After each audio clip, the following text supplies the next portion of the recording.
মনের মুকুর গল্প পাঠের আসরে আমার সমস্ত প্রিয় বন্ধুদের জানাই সাদর আমন্ত্রণ।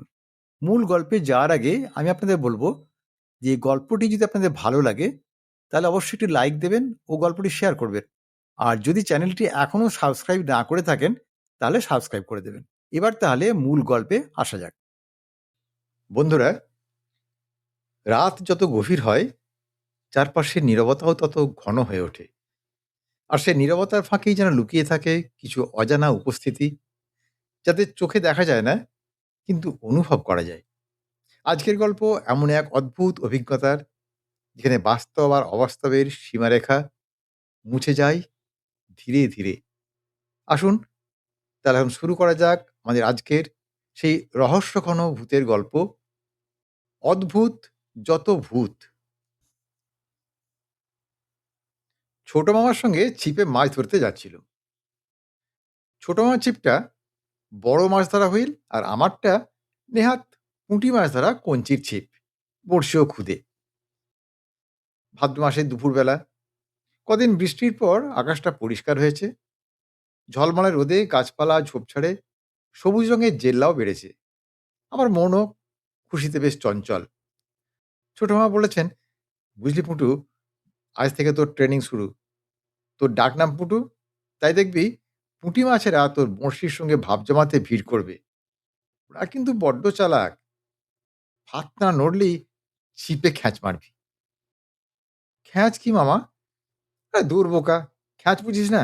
আচ্ছা ঠিক আছে, তোকে হাতে কলমে শিখিয়ে দেবো না হয়। গ্রামের শেষ দিকটা ঢালু হয়ে নেমে গেছে। সেখানে আদ্যিকালের ভাঙা শিব মন্দির ঘিরে প্রকাণ্ড বটগাছ এবং ঝোপ জঙ্গল গজিয়েছে। সেখানেই দেখা হয়ে গেল মোনা ওঝার সঙ্গে। মোনার মাথায় জটা, মুখে গোঁফদাড়ি, ওপর পাটির একটা দাঁত ভাঙা, তাই গলায় রুদ্রাক্ষের মালা আর কপালে দগদগে সিঁদুরে ঘটা সত্ত্বেও হাসলে তাকে খুব অমায়িক ও সরল মানুষ বলেই মনে হয়। কিন্তু যখন সে গম্ভীর হয়ে থাকে তখন তাকে দেখলে বড্ড গা ছমছম করে। তার চোখ দুটো যে বেজায় লাল। মোনা ওঝা আমাদের দেখে কেন কে জানে ফিক করে হাসলো। তারপর বলল, ছোটবাবু, ভাগ্নেকে সঙ্গে নিয়ে ছিপ ফেলতে বেরিয়েছেন বুঝি? ভালো ভালো। তা কোথায় ছিপ ফেলবেন? ছোট মা বললেন, ওই তো শিঙি মশাইয়ের মাঠ পুকুরে। মোনা বলল, হ্যাঁ, ওই পুকুরে আর মাছ আছে নাকি? এই তো গত মাসে শিঙ্গি মশাই জেলেদের সব মাছ বিক্রি করে দিয়েছেন। সারাদিন জাল ফেলে ফেলে জেলেরা মাছের ছানাপোনা শুদ্ধ সব ছেঁকে তুলে নিয়েছে। ছোট মামা অবাক হয়ে বললেন, সে কি মোনাদা? সিংহ মশাইয়ের কাছে আজ সকালে যখন ছিপ ফেলার জন্য পারমিশন চাইতে গেলুম, উনি বললেন, দেখো যেন দুটোর বেশি মাছ ধরো না। মোনা ওঝা তো হেসে কুটি কুটি হলো। মিথ্যে মিথ্যে, একবারে সব মিথ্যে কথা, বুঝলেন ছোটবাবু?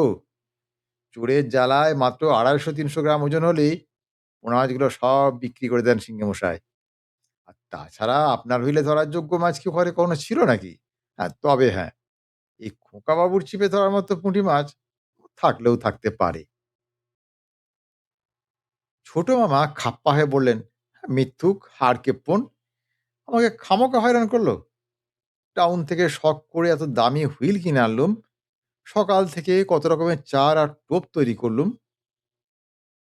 মোনা বলল, এক কাজ করুন ছোটবাবু, একটু কষ্ট করে না হয় দোমানির ঝিলে চলে যান না। ঝিলে কিন্তু প্রকাণ্ড প্রকাণ্ড মাছ আছে। ঝাঁপাটি কালীবাবু এই তো সপ্তাহ দুয়েক আগে একটা 5 কেজি রুই মাছ তুললেন আমার চোখের সামনে। হ্যাঁ, সত্যি ছোটবাবু, মা কালীর দিব্যি বলছি। ছোট মামা একটু দ্বিধার সঙ্গে বললেন, কিন্তু বড্ড দূরে যে। হ্যাঁ, দূর কি বলছেন? এই তো নাক বরাবর ধান ক্ষেতের আল ধরে হেঁটে গিয়ে ওই বাঁধে উঠুন, মাত্র আধ ঘন্টা হাঁটতে হবে। বলে মোনা আমার দিকে তাকালো। কি খোকা বাবু, যেতে পারবে না মামার সঙ্গে? কি আর বলবো, মাথাটা একটু কাত করলাম শুধু। পুঁটি মাছ ধরার ইচ্ছেটা আমার জাগিয়ে উঠেছে যে। ছোট মামা হঠাৎ চাঙ্গা হয়ে উঠলেন, বললেন, আয় পুঁটু, মোনাদা ঠিকই বলেছে, মাছ পায় বা না পায় একটা অ্যাডভেঞ্চার হয়ে যাক না। তাছাড়া তোর ট্রেনিংটা এরকম ঝিল জঙ্গলে শুরু করা এটাই উচিত। আমি ছোট মাকে অনুসরণ করলাম। পিছন থেকে মোনাভাজা বলল, "হ্যাঁ, তবে একটা কথা ছোটবাবু, সূর্য ডোবার পর আর সেখানে কিন্তু থাকবেন না।" সঙ্গে খোকাবু আছে বলেই সাবধান করে দিলুম। ছোট মা বললেন, ছাড় তো বুজরুগের কথা। আমরা বেরিয়েছি অ্যাডভেঞ্চারে। তাই না ফুটু?" ওর কথায় আমাকে অগত্যা সায় দিতেই হলো। যদিও মোনাভাজার কথাটা শুনে আমার বুকটা ধড়াস করে উঠেছিল। বাঁধের নিচে ঝিলটা বাঁকা হয়ে একটু দূরের জঙ্গলে অদৃশ্য হয়ে গেছে। কিন্তু ছিপ ফেলার মতো ফাঁকা জায়গা তো চোখে পড়ল না। ঝিলে ঘন দাম, পদ্ম আর শালুক ফুলের ঝাঁক। কোথাও আবার শোলা গাছ গজিয়েছে দামের উপর। ছোট মামা অনেক খোঁজাখুঁজি করে ছিপ ফেলার মতো খানিকটা ফাঁকা জায়গা আবিষ্কার করলেন। তারপর বললেন, এই বুঝলে পটু, এখানে এই ঝাঁপিয়াটির কোনো কালীবাবু ছিপ ফেলেছিলেন মনে হচ্ছে। এই দেখ, একটা ওর ছেঁড়া কাগজও পড়ে আছে। হুম, সিগারেটের ফিল্টার টিপে তো অজস্র। কালীবাবু খুব সিগারেট খান বোঝাই যাচ্ছে। ঝিলের উত্তর পাড়ে এই জায়গাটা ছায়ায় ঢাকা। কারণ বাঁধে একটা বটগাছ আছে, তার লম্বা ডালপালা ঝিলের উপর ছড়িয়ে পড়েছে। ছোট মামা ঝটপট চার ফেলে ছিপ সোজা রাখার জন্য ঝোপ থেকে একটা আকসির মতো ডাল ভেঙে আনলেন। এক হাঁটু জলে নেমে সেটা কাদায় পুঁতে বললেন, তোর ছিপটা ছোট্ট তো, ওটা হাতে ধরে থাকতে পারবি। আমারটা যে হুইল ছিপ, ডগাটা আকসির মাথায় রাখলে তবে ছিপটা সোজা থাকবে। মাঝে মাঝে শিরশিরে বাতাস বইছিল। রোদে হাঁটার কষ্টটা শিগগির দূর হয়ে গেল। মামা ভাগ্নে দুজনে দুটো ছিপ ফেলে বসে রইল। ঝিলের ওপারে ঘন বাঁশবন, সেখানে এক ঝাঁক পাখি তুমুল হল্লা করছিল। জলমাকড়সারা জলের উপর তত্তরিয়ে ছোড়াছুড়ি করছিল। একটা লাল গাং ফড়িং ছোট আমার ছিপের পাতনা ছুঁয়ে ছুঁয়ে খেলা করছিল। হঠাৎ আমাকে চমকে দিয়ে একটা জলপিপি পাখি পি পি করে ডাকতে ডাকতে দূরে ঝিলের জলে কোথাও বসলো। এতক্ষণে মনে পড়লো ছোট মামা আমাকে খ্যাঁচ মারা শেখাবেন। কিন্তু কথাটা তুলতেই উনি চাপা স্বরে বললেন, আরে, আমার চারে মাছ এসে গেছে, বুঝ করে দেখতে পাচ্ছিস না? মাছটা টোপ খেলেই আমি ছিপটা যেভাবে জোরে তুলবো সেটাই খ্যাঁচ। তুই লক্ষ্য রাখিস কিন্তু। আমার ছিপের ফাতনাটা দুবার কেঁপে আবার স্থির হয়ে গেল। খ্যাঁচ মারা ব্যাপারটা না দেখা পর্যন্ত কি আর করা যাবে? কিছুক্ষণ পরে দেখি ছোট মামার ছিপের ফাতনা নড়তে শুরু করেছে। ছোট মামা ছিপের হুইল বাঁধা গোড়ার দিকটা চেপে ধরে একেবারে নিষ্পলক দৃষ্টিতে তাকিয়ে আছেন। তারপর ফাতনাটা যেই ডুবে গেল, অমনি ছোট মামা জোরে ছিপটা তুলে ফেললেন। সাঁই করে একটা শব্দ হলো। কিন্তু কি অবাক! ছোট মামার বড়শিতে বিঁধে যে জিনিসটা ছিটকে আমাদের পেছনে গিয়ে পড়লো, সেটা তো মাছ নয়। ছোট মামা ছিপটা ফেলে এক লাফে পেছনে বাঁধের গায়ে ঝোপের মধ্যে ঢুকে গেলেন। তারপর ফ্যাঁসফ্যাঁসে গলায় বলে উঠলেন, কি সর্বনাশ! এটা দেখছি একটা মরার খুলি। কথাটা শুনেই আমি ওর কাছে চলে গেলাম। ছোট মামা একটা শুকনো কাঠি দিয়ে বড়শি ছাড়িয়ে নিয়ে বললেন, কোনো মানে হয়? খুলিটা দেখি আমার বুকটা ধড়াস করে উঠেছিল। তারপর দেখি খুলিটা লাফাতে লাফাতে জলের দিকে এগিয়ে যাচ্ছে। আর ছোট মামা গুলি গুলি চোখে তাকিয়ে আছেন। আমি তো ভয়ের চোটে এমন ভ্যাবলা হয়ে গেছি, যেন আমার পা দুটো মাটির সঙ্গে আঠা দিয়ে আটকানো। ছোট মামা বিড়বিড় করছিলেন, এ কি রে পুঁটু, এ আবার কি হলো রে? এটা কি হচ্ছে বলতো? হ্যাঁ? তারপর দেখলুম পুলিটা লাফাতে লাফাতে গিয়ে জলে পড়লো। জলের উপর কিছুদূর পর্যন্ত বুজঘুরে উঠে সেগুলো ভেঙে গেল। ছোট মামা ফোঁস করে শ্বাস ফেলে বললেন, উফ, কি বিচ্ছিরি ব্যাপার বলতো পুঁটু। আমি বললাম, ছোট মামা, আমার বড্ড ভয় করছে যে, চলুন আমরা এখান থেকে এক্ষুনি চলে যাই। কিন্তু ছোট মামার এই এক স্বভাব। হঠাৎ তিনি যেন মরিয়া হয়ে উঠলেন। বললেন, ধুস, একটা মরার খুলি দিকে আমরা ভয় পাবো? কি বলিস রে পুঁটু? বলেছিলাম না আমরা অ্যাডভেঞ্চারে যাচ্ছি? বলেই উনি আবার বঁড়শিতে টোপ গেঁথে ছিপ ফেললেন। তারপর আমার দিকে তাকিয়ে বললেন, "হ্যাঁ, দেখলি তো খ্যাঁচমারা কাকে বলে?" তারপর বসে আছি তো বসেই আছি। ফাতনা আর নড়ে না। আমি জলের দিকে ভয়ে, ভয়ে তাকাতে গিয়ে চোখ ঘুরিয়ে নিচ্ছি। কে জানে বাবা, এবার যদি আবার আমার বড়শিতে টোপ খেতে আসে খুলিটা? তার চেয়ে সাংঘাতিক ব্যাপার, মরার খুলিটা একবারে জ্যান্ত। কিছুক্ষণ পরে হঠাৎ আমাদের বাঁদিকে ঝোপঝাড়ের ভেতরে কে যেন ভরাট গলায় বলে উঠল, "তারা, তারা, তারা, জয় মা তারা, তারা, তারা। মা গো, ব্রহ্মময়ী মা, মা গো আমার।" আমরা চমকে উঠে ঘুরে বসেছিলুম। দেখলুম মোনা ওঝার মতোই জটা-জুটোধারী একটা মাথা ঝোপের উপর দেখা যাচ্ছে। তারপর ঝোপ থেকে বেরিয়ে এলেন এক সাধু বাবা। পরনে হাঁটু অবধি পরা লাল কাপড়, এক হাতে ত্রিশূল, অন্য হাতে কমণ্ডলু। তিনি অমায়িক কণ্ঠস্বরে বললেন, "বাড়ি কোথায় গো তোমাদের বাবারা?" ছোটমা বললেন, "বাবুগঞ্জ।" "তো অত দূর থেকে তোমরা এখানে ছিপ ফেলতে এসেছো? এটা তোমরা ভালো করোনি বাবারা। কেন বলুন তো?" "হ্যাঁ, এটা শ্মশানকালীর এলাকা। ওই যে দেখছো ঘন গাছপালা? সেখানেই মায়ের মন্দির। তার পাশেই শ্মশান। তোমরা কিন্তু এখানে বেশিক্ষণ থেকো না বাবারা।" ছোট মামা হাসতে, হাসতে বললেন, "হ্যাঁ, আপনি যাই বলুন সাধু বাবা। একটা মাছ না ধরে এখান থেকে আমরা নড়ছি না।" হ্যাঁ, ওরে পাগল! এ ঝিলে আর মাছ কোথায়? যা ২-৪ টে ছিল, তো কবেই মারা পড়েছে। মাছ না পাই, মরার খুঁড়ি বড়শি বিঁধিয়ে তুলব। সাধু বাবা চমকে উঠে বললেন, "তার মানে? তার মানে?" ছোট মামা বেপরোয়া ভঙ্গিতে বললেন, "এই তো কিছুক্ষণ আগে একটা জ্যান্ত মরার খুঁড়ি টোপ খাচ্ছিল। এক খ্যাঁচ মেরে তাকে ডাঙায় তুললুম। ওহ! তারপর, তারপর?" "তারপর খুলিটা বড়শি থেকে ছাড়িয়ে নিতেই ওটা আবার লাফাতে, লাফাতে গিয়ে জলে পড়ল। তোমরা তবুও ভয় পেলে না?" ছোট মামা বললেন, "না, হ্যাঁ, আমরা যে অ্যাডভেঞ্চার এ বেরিয়েছি সাধু বাবা। আমাদের অত সহজে ভয় পেলে চলে?" সাধু বাবা চাপা স্বরে বললেন, "কিন্তু তোমরা কি জানো বাবা ওই খুলিটা কার?" ছোট মামা তাচ্ছিল্য করে বললেন, "তা কেমন করে জানবো? আর জানার দরকারটাই বা কি আমাদের?" সাধু বাবা গম্ভীর মুখে বললেন, "দরকার আছে, দরকার আছে। ওই খুলিটা পাঁচু নামে একজন চোরের। তোমরা তার নাম শোনোনি মনে হচ্ছে। পাঁচু ছিল এই তল্লাটের এক ধূর্ত সিঁধেল চোর। সে অনেকদিন আগেকার কথা। এক রাত্রে পাঁচু গেরস্ত বাড়িতে সিঁধ কাটতে বেরিয়েছে। আর এমন সময় পরিবিত পর একেবারে বঙ্কু দারোগার মুখোমুখি। বঙ্কু বিহারী ধারা ছিলেন দুঁদে দারোগা। পাঁচুকে দেখে তিনি টর্চ জেলে পাকড়ো পাকড়ো বলে তাড়া করলেন। তার সঙ্গে ছিল দুজন কনস্টেবল। তারাও তাড়া করলো পাঁচু চোরকে। তারপর ঠিক এইখানে এসে যখন পাঁচুকে তিনজনে তিন দিক থেকে ঘিরে ফেলেছেন, অমনি পাঁচু করলো কি, লাফ দিয়ে ঝিলের জলে পড়ে গেল। দারোগা পিস্তলে গুলি ছুঁড়লেন, তখন পাঁচুও জলে ডুব দিল। ছোট মামার মন কিন্তু ফাতনার দিকে। শুধু আনমনে বললেন, "হুম।" আমি কিন্তু গল্পটা মন দিয়ে শুনছিলাম। তাই বললুম, "তারপর কি হলো সাধু বাবা?"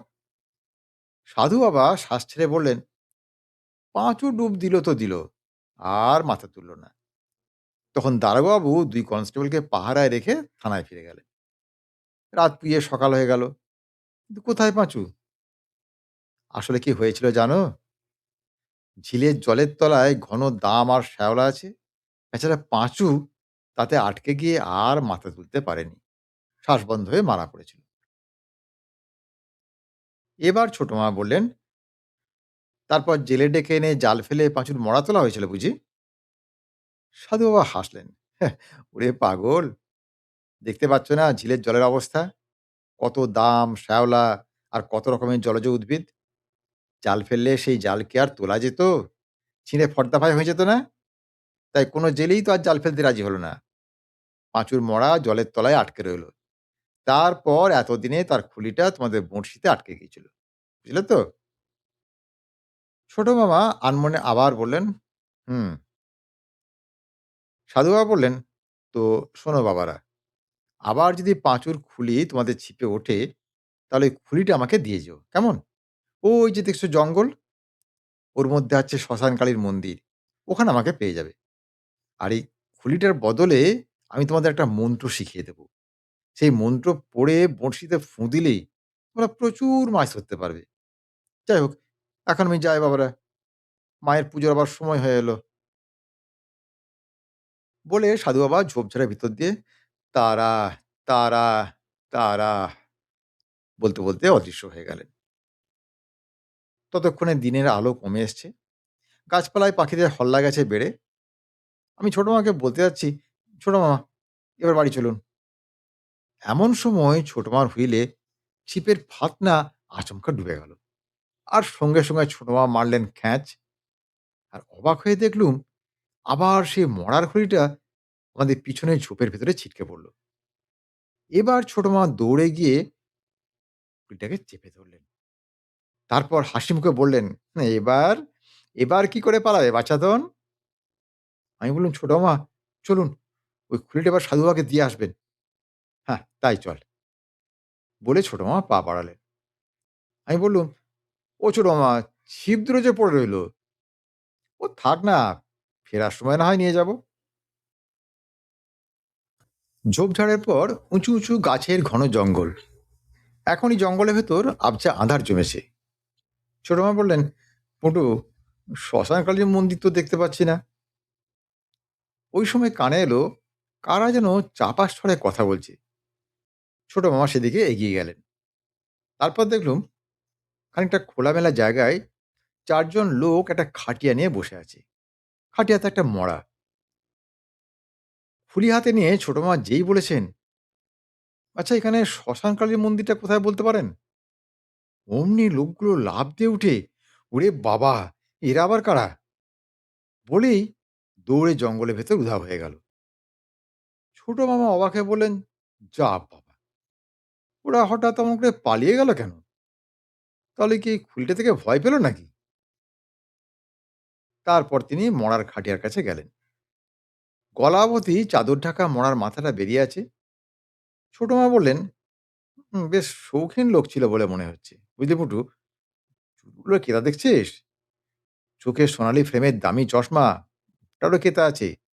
দেখে কিন্তু মরা বলে মনেই হয় না। আমার ধারণা বোধহয় হার্ট অ্যাটাকে মারা পড়েছে। আহা! এমন শৌখিন লোকের মারা যাওয়াটা উচিত হয়নি।" ততক্ষণে বুঝতে পেরেছি এটা শ্মশান। এখানে ওখানে চিতার পোড়া কাঠ আর ছাই, ভাঙা কলসিও পড়ে আছে। এই মড়াটার জন্য কোনো কাঠের সাজানো চিতা দেখতে পেলুম না। খাটিয়ার কয়েক হাত দূরে ঝিলের জল আবছা দেখা যাচ্ছিল। মনে হলো লোকগুলো মরা পড়ানো কাঠের জন্য অপেক্ষা করছিল। কিন্তু একটা খুলি দেখে ওরা তো ভয় পেল কেন? ছোট মামা মরাটা দেখতে দেখতে আনমনে বললেন, "কিন্তু শ্মশানকালীর মন্দিরটা কোথায়?" তারপরে একটা অদ্ভুত ঘটনা ঘটে গেল। ছোট মামার হাত ফসকে খুলিটা ঠকাস করে খাটিয়ার মরার নাকের উপর পড়ল। আর অমনি মড়াটা আর্তনাদ করে উঠল, "উহু হু হু, গেছি বাবা, গেছি, গেছি।" তারপর লাফ দিয়ে উঠে খুলিটা দেখা মাত্র জ্যান্ত মানুষের মতো দৌড়ে জঙ্গলের ভেতর উধাও হয়ে গেল। আবছা আলোয় দেখলুম পরনে ধুতি, গায়ে নকশাদার সিল্কের পাঞ্জাবি।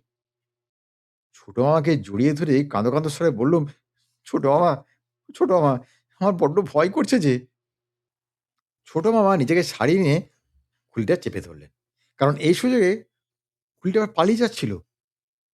এতক্ষণে সেই সাধু বাবার কণ্ঠস্বর কানে এলো, "তারা, তারা, তারা, মা গো, মা ব্রহ্মময়ী মা।"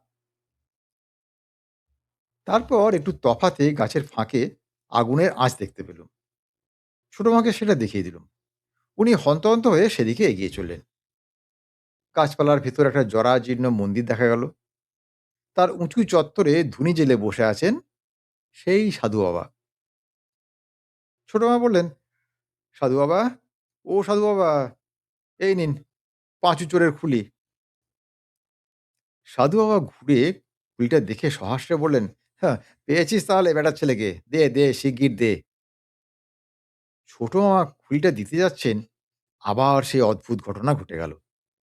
ছোট মামার হাত ফসকে খুলিটা সজোরে গিয়ে সাধু বাবার বুকের উপর পড়ল। আর সাধু বাবা চিত হয়ে পড়ে গিয়ে আর্তনাদ শুরু করলেন। উহু হু, গেছি রে বাবা, গেছি গেছি গেছি। তারপর দেখলুম তার জটার পেছনে আগুন ধরে গেছে, কারণ তিনি জ্বলন্ত ধুনির উপর পড়ে গিয়েছিলেন। জটায় আগুনের আঁচ টের পেয়ে সাধু বাবা লাফ দিয়ে চত্বর থেকে নেমে দৌড়ে গেলেন। তারপর আবছা আঁধারে ঝপাং করে জলের শব্দ হলো। বুঝলুম সাধু বাবা আগুন নেভাতে ঝিলের জলে ঝাঁপ দিয়েছেন। আর এদিকে খুলিটাও সুযোগ বুঝে গড়াতে শুরু করেছে। ছোট মামা খুলিটা ধরার চেষ্টা করছিলেন, কিন্তু পারছিলেন না। ওটা কখনো লাফিয়ে লাফিয়ে এগোচ্ছে, কখনো বা গড়িয়ে চলছে। আমরা যেখানে ছিপ ফেলেছিলাম সেখানে গিয়ে পৌঁছতেই জলের ভেতর থেকে একটা কঙ্কালের দুটো হাত ভেসে উঠল, আর খুলিটা লুফে নিয়ে আবার সেই জলে ডুবে গেল। এতক্ষণে ছোট মামা ভয় পেয়ে কাঁপা কাঁপা গলায় বলে উঠলেন, পুটুরে, পুটু, আর এখানে থাকা ঠিক নয়, ছিপ তুলে নে। মোনা ওঝা ঠিকই বলেছিল রে। দুজনে ঝটপট ছিপ গুটিয়ে নিয়ে হন্তন্ত হয়ে বাঁধের উপর উঠলুম। তারপর বাঁধের পথে বাড়ি ফিরে চললুম। কিছু দূর চলার পর ছোট মা ফোঁস করে শ্বাস ছেড়ে বললেন, সবই হলো রে পুটু, সাধু বাবার কাছে মাছ ধরার মন্ত্রটা আর শেখা হলো না। আজকের গল্প তাহলে এখানেই শেষ করছি। গল্পটি কেমন লাগলো তা কমেন্ট করে জানাবেন। আর যদি ভালো লাগে তাহলে একটা লাইক দেবেন ও গল্পটি শেয়ার করবেন। আর যদি মনের মুকুর চ্যানেলটি এখনও সাবস্ক্রাইব না করে থাকেন তাহলে এখনই সাবস্ক্রাইব করে দিন।